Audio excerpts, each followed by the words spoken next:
그러니까 브렌다가요. 아이를 남편이 죽였을 거라고 알고 있었을 거예요. 이거는 아는데 경찰에 나중에 불러갖고 당신 이거 방조죄야. 당신 이거 왜 신고 안 했어? 그러면 펑펑 울면서 그러냐면 저는 아이도 잃기 싫었고요. 남편도 잃기 싫었어. 이건 말도 안 되는 개소리래요. 그러니까 애를 희생양으로 쓰는 거예요. 짜증나요. 짜증나죠. 네. 네, 그럼 메타라는 여성에게 다시 한번 돌아와 볼게요. 네. 메타라는 여성의 등장이 이번 사건을 이끌어가는 데 있어서 굉장히 큰 영향을 끼쳤다고 생각을 합니다. 네. 메타는 6살 때 혼자 걸어가다가 어떤 남자가 엄마와 아는 사이라고 하면서 강아지를 보여주겠다고 하면서 차에 태우죠. 예. 그러다 숲속에 끌려갔고 성추행 및 납치를 하려다가 주변에 큰 개가 짖는 소리가 들리자 남자는 도망을 갔습니다. 네. 메타가 정말 대단한 게 그때 바로 신고를 했고 또 인상착의와 목소리, 그 사람에게서 나는 냄새까지 기억을 하고 있었는데요. 그래서 몽타주도 남겨져 있고요. 네. 그렇지만 남자는 찾지 못했습니다. 하지만 30살이 될 때까지도 메타는 그 상처를 잊지 않고 있었는데요. 그럼 메타가 캐시에게 연락이 닿은 겁니다. 여기서 첫 번째 질문은 도대체 6살을 성추행하려고 한 이 남자 네. 어떤 사람인가요? 그 아동 성애증이라는 게 있어요. 옛날에 소아 기호증이라고 그랬거든요. 네. 근데 기호라는 게 아시잖아요. 내가 좋아하는 뭐 음식이나 이런 걸 기호라고 하잖아요. 네. 이게 용어가 일본에서 나먹었는데 어감이 안 좋아요. 그래서 소아 성애로 바뀌었어요. 소아성애. 또는 아동 성애자라고. 요즘에 아동 성애로 많이 쓰는데 아동 성애자가 있어요. 이 변태적 성범죄자 중에. 남자애를 대상으로 하는 아동 성애자도 있고요. 여자아이를 대상으로 하는 아동 성애자도 있어요. 근데 이게 우리나라뿐만 아니라 대부분 국가에서 이제 문제가 되고 있거든요. 그래서 요즘에 그 아청법이 아시잖아요. 아동 네. 청소년 성보호에 관한 특별법이 있는데 그게 나온 이유가 뭐냐면 성인 여성을 대상으로 공격하는 거하고 아이를 공격하는 건 레벨이 틀리단 말이에요. 그쵸, 완전 다르죠. 그러니까 성인 여성 뭐 보호하지 말아야 되는 이게 아니라 경중을 따질 때는 그러니까 그쵸, 심각 그쵸. 중에 더 심각한 거기 때문에 최소한 두세 배는 더 강력하게 처벌해야 된다. 이게 아청법의 취지거든요. 그래서 이 소아 아동 성애자 같은 경우에는 성인에 대해서는 공격을 거의 안 해요. 체포돼서 이제 분석을 해보면 아이만 대상으로 공격하기 때문에 아주 변태성이 좀 강한 거라 보여지고요. 이들이 접근할 땐 주로 엄마의 친구야, 뭐 아빠의 친구야. 근데 아빠의 친구라면 또 의심할 수 있으니까 엄마의 친구라고 이야기를 많이 하고요. 또 하나는 아이들이 이제 보통 먹을 거나 장난감이나 인형 뭐 이런 거에 대해서 좀 약간 선호하잖아요. 그러니까 네. 이런 걸로 아이들을 유인해서 차로 실는다든가 으슥한 숲으로 끌고 가는 사례가 미국에 되게 많았었거든요. 그런 범행이 전형이라고 보여집니다.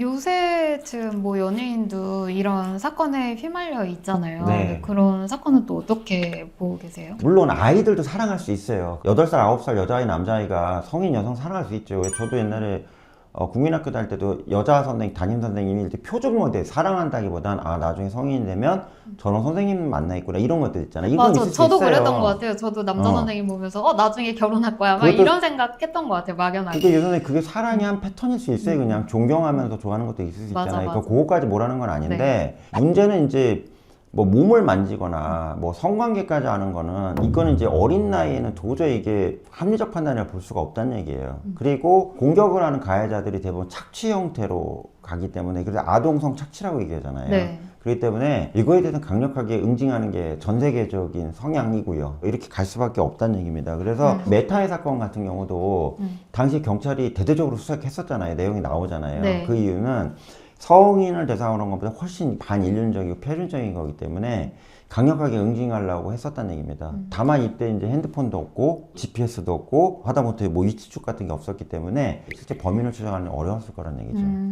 진짜 저는 아동에 관련된 법은 더 강력하게 처벌돼야 된다고 생각해요. 그래서 이제 예를 들어 이런 게 있죠. 이제 우리나라도 거의 이렇게 적용이 네. 되는데 이렇게 쉽게 고등학생 이하의 여자아이나 남자아이를 대상으로 성관계까지 진행이 됐을 경우에는 대부분 처벌을 해요. 나중에 뭐 결혼할 사이다 이거 알 바 아니고 성인인 네가 이 아이가 성인 될 때까지 기다리는 게 맞다. 사랑한다면. 근데 직접적으로 성적인 접촉을 했다면 이건 너의 욕구를 충족한 거 아니냐. 이거는 이 불법적인 욕구 충족이라는 얘기죠. 그래서 지금 아청법 강력하게 적용하고 있습니다. 저는 이 메타를 보면서요. 네. 대단함을 넘어서 경외심까지 들었습니다. 네.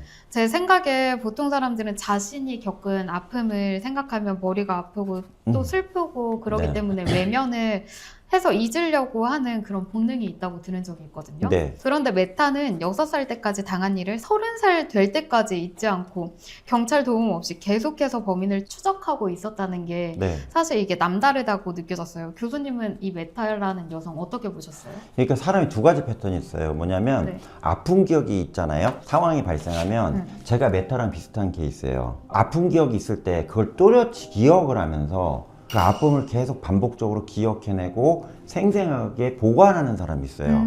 제주 정치에는 한 20% 되는 것 같아요. 그리고 80%는 어떻게 하냐? 네. 그 아픈 기억이 나한테 계속 아픔이 되잖아요. 꿈에도 나타나고 자꾸 트라우마가 되니까 이거를 본능적으로 잊어버리려고 노력을 네. 해요. 내 작용이. 그래서 생생하게 나중에 기억을 안 하는데 최면 아시죠? 네. 최면 걸면 다 나와. 오. 근데 맨정신은 안 나와요. 이게 좀 80% 정도라고 보거든요.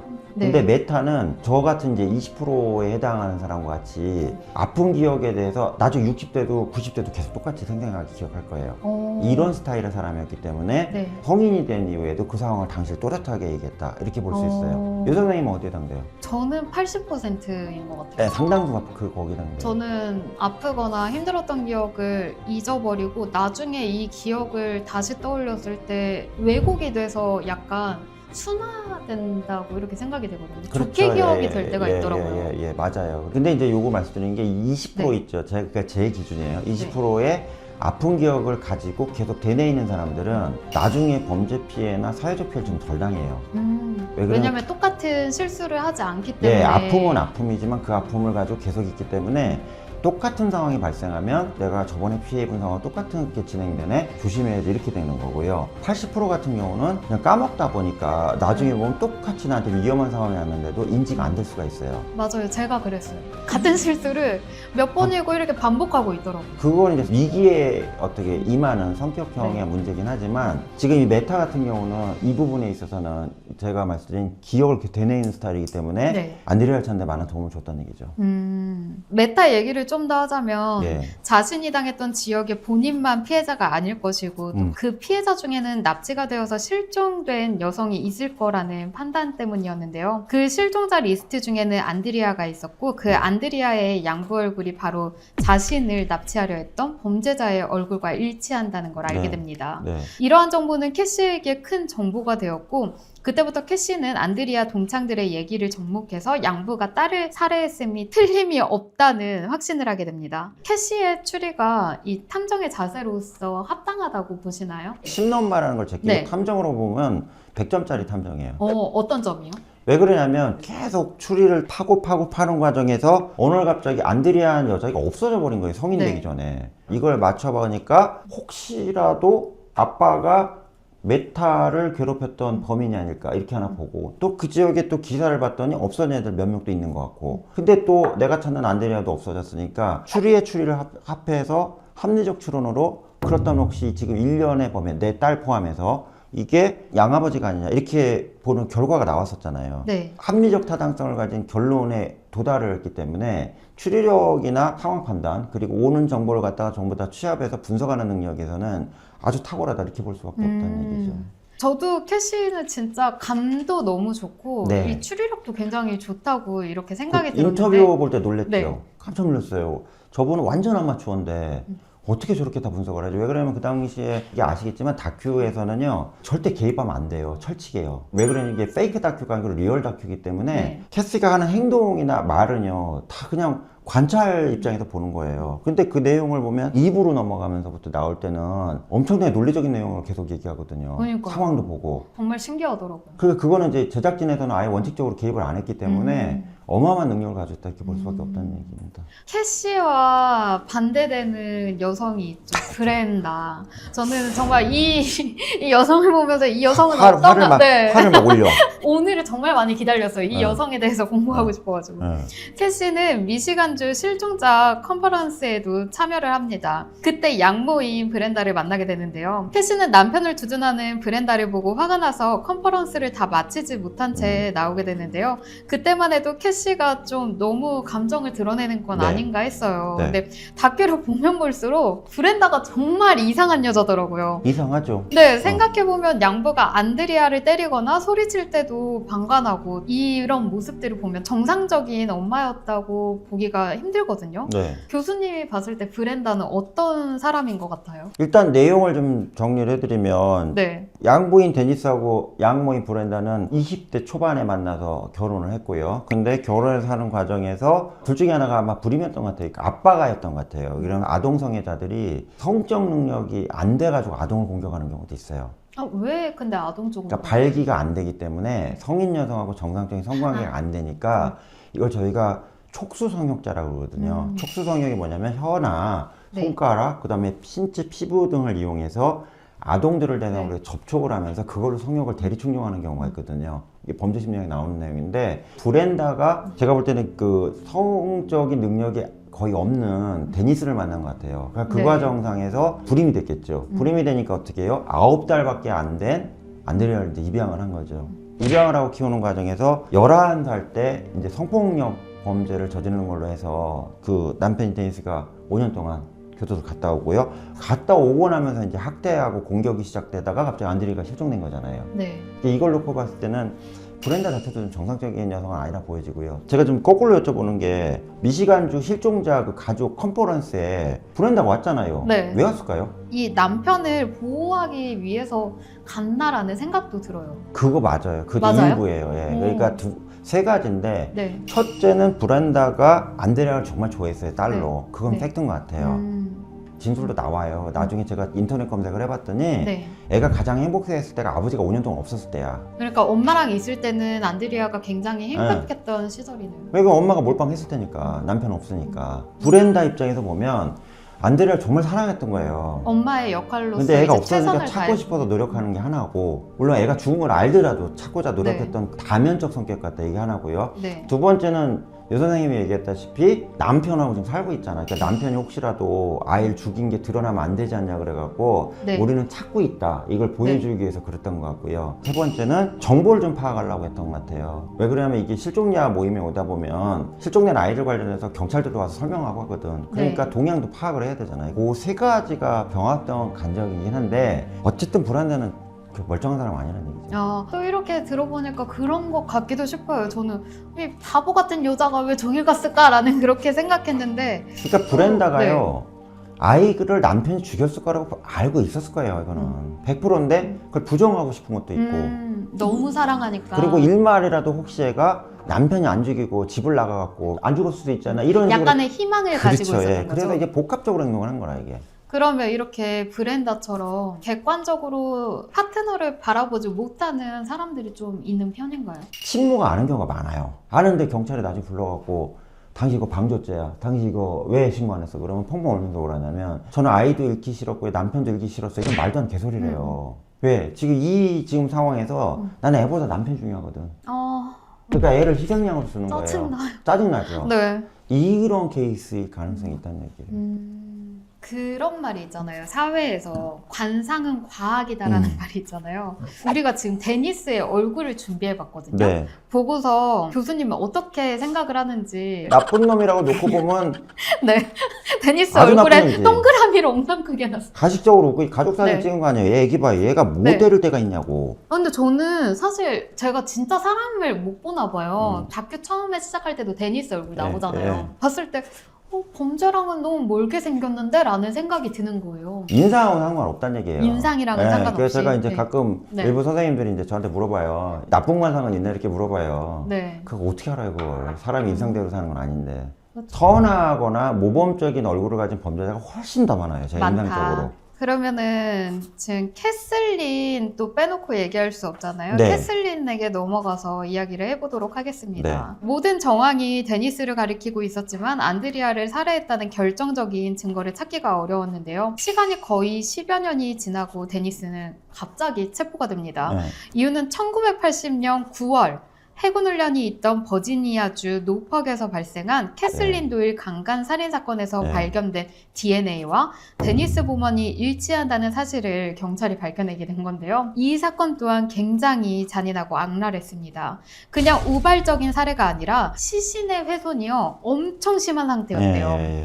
그냥 죽인 게 아니라 칼로 여러 번 찔렀잖아요. 거기다가 또 아이 장난감으로 얼굴 지진 흔적도 있었고 강간도 했고요. 이렇게까지 하는 그 심리가 궁금합니다. 두 가지가 있어요. 첫째, 그 사람이 너무 미운 경우. 유 선생님이 예를 들어 내 전 재산을 뺏어갔어. 그러니까 화가 난 김에 이제 이렇게 어떻게 했어. 하고 나면 거기서 안 끝나요. 왜 그래? 내 전 재산을 다 가져갔고 이 사람 내 인생을 파탄냈기 때문에 이미 사망에 이르렀음에도 불구하고 이 사망한 사체의 인격을 부여해요. 온전하게 이렇게 죽을 수는 없지. 그래서 사체를 더 공격을 해.